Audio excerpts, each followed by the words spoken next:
Thank you, Mr. President and members. There is no question Senate Bill 9 is bad legislation, as Senator Whitmire said. At a time when Hispanics are making their mark as the fastest growing population, as the youngest population, as the future labor force of Texas and the nation, as Steve Murdoch and others have told us, this body is passing a law that threatens their progress and harms not only their prosperity, but the state of Texas as well. Make no mistake about it, I heard Governor Perry say that Texas was not Arizona when House Bill 1070 was passed in Arizona. I heard Senator Williams say in El Paso that as long as he was chair of the Transportation and Homeland Security Committee, he would not allow Arizona-style legislation to pass through his committee. I repeat, make no mistake about it, Senate Bill 9 is Arizona-style legislation, which will cause local law enforcement to be perceived, if nothing else, to be perceived as immigration agents, and it will create fear, as we heard the testimony yesterday, in the community and potential economic chaos in this state, as we heard from the business witnesses yesterday.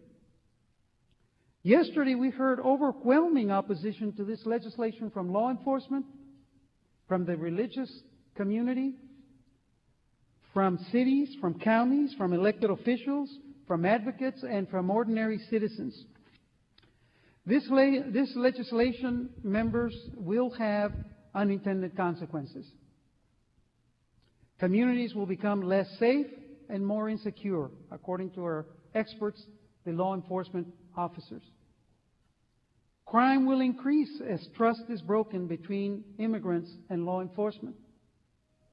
We will have less public safety and more insecurity rather than security. Racial profiling of Hispanics and civil rights violations will occur, precipitating civil rights lawsuits, expensive civil rights lawsuits. Local taxpayers will foot the bill for police training, for jail costs, as the sheriff from Dallas and the sheriff or the chief of police from Houston pointed out as well yesterday in testimony. There will be the expense of lawsuits and other unfunded mandates on local government. And I have to add this, as happened in California when the anti-immigrant Proposition 187 passed, there will be political backlash in future elections. These are the unintended consequences. And there are others. Do we really need to have 50 sets of state immigration laws to address our broken national immigration system? This is a piecemeal piece of legislation. It will contribute nothing, as has already been stated, to solve our immigration problem. In fact, it will only worsen it by driving our immigrant community further and deeper into the shadows. Unfortunately, this legislation will brand Texas as worse than Arizona. Texas will be viewed as an unwelcoming place for all immigrants, legal and illegal, documented and undocumented, and an unwelcoming place for Hispanics.